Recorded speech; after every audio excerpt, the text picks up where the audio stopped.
What's something you've overheard when someone didn't know you understood their language? I was 15 and working my first summer job at Benedetti's Italian restaurant. The owner, Mr. Benedetti, hired me because I was quiet and hardworking. What he didn't know was that my grandmother had been teaching me Italian since I was 6.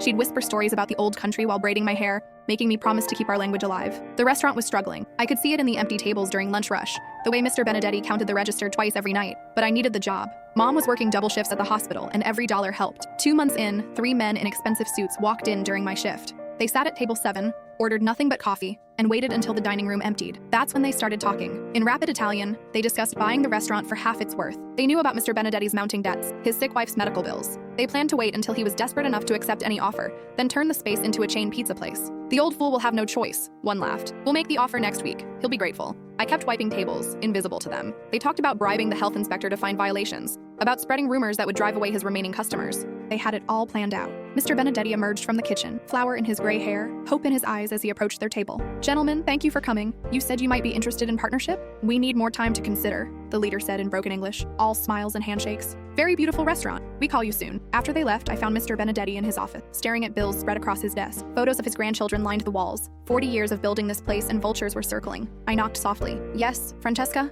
I took a deep breath. "Those men who were here, they weren't partners. They want to destroy you." His eyes narrowed. "What do you mean?" I understood everything they said. "They're planning to buy you out cheap, then tear this place down. They talked about bribing inspectors, ruining your reputation." Mr. Benedetti went very still. "You speak Italian?" "My nonna taught me. Those men think you're desperate. They're counting on it." He leaned back in his chair. "What exactly did they say?" I told him everything. Every cruel detail, every calculated move. His face hardened with each revelation. "Francesca, can you work extra hours this week? I have some calls to make." By Friday, the local newspaper ran a front-page story about predatory investors targeting family restaurants. Mr. Benedetti had recorded our conversation and shared it with other business owners who'd received similar visits. The story quoted several victims of the same scheme. The 3 men were arrested Tuesday morning for extortion and bribery. Turned out they'd been running this con across 3 states. Mr. Benedetti's business boomed after the article. People came to support the little guy who'd fought back. He expanded the menu, hired 2 more servers, and gave me a raise. On my last day before school started, he handed me an envelope. "Your grandmother would be proud," he said. "You saved more than just my restaurant. You saved my family's legacy." Inside was a letter of recommendation for college and a check for $2,000. "Education is the best investment," he smiled. "But loyalty?